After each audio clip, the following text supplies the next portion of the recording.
Hi friends, today we're going to read a book called A Porcupine Named Fluffy by Helen Lester, illustrated by Lynn Messenger. It is a story about being yourself.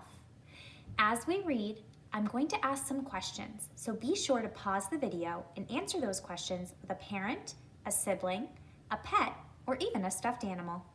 A Porcupine Named Fluffy.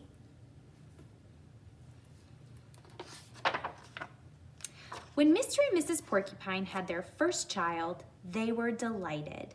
Now he needed a name. Should they call him Spike? No, Spike was too common. Should they call him Lance? No, Lance sounded too fierce. Should they call him Needle Rooser? No, Needle Rooser was too long. Prickles? Pokey? Quillian? Then together they had an idea. Let's call him Fluffy. It's such a pretty name. Fluffy. Why is Fluffy a silly name for this baby? But soon there came a time when Fluffy began to doubt that he was Fluffy. He first became suspicious when he backed into a door and stuck fast. That was not a Fluffy thing to do. He was even more convinced when he accidentally slept on his back and poked holes in the mattress, a very unfluffy thing to do. When he tried to carry an umbrella, he knew the truth without a doubt. Fluffy definitely wasn't. How is Fluffy feeling, and how do you know? So he decided to become fluffier. Clouds are fluffy, he thought. I'll be a cloud. But he couldn't stay up. I know, pillows are fluffy, he said. I'll be a pillow. But when his mother sat on him, she was not pleased. He tried soaking in a bubble bath for 45 minutes, but he did not become fluffy. He became soggy. He tried whipped cream. He put a little on each quill. It was not easy, and it took more than half a day. But this did not make Fluffy fluffy. They should have named me Gooey, he sighed. He ate a lot of fluffy marshmallows. He rolled in shaving cream and feathers. He even tried to become a bunny. But the truth remained, Fluffy wasn't. What would you do to try to become fluffier? One afternoon, Fluffy set out for a walk, trying to think of ways to become fluffy. Before long, he met a very large rhinoceros. "Grrr," said the rhinoceros, "I'm going to give you a rough time." Fluffy didn't know what a rough time was, but he didn't like the sound of it at all. "What is your name, small prickly thing?" asked the rhinoceros unkindly.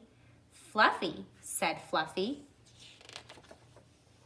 The rhinoceros smiled. He giggled, then he laughed out loud. He rolled on the ground. He jiggled and slapped his knees. He roared with laughter. "A porcupine named Fluffy," howled the rhinoceros. How does Fluffy feel here, and how do you know? Fluffy was embarrassed, but he tried to be polite. "And what is your name?" he inquired.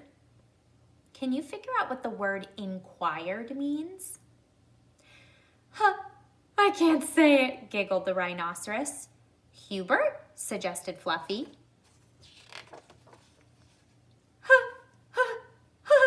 "Oh, help, I just can't say it. I'm laughing so hard," said the rhinoceros.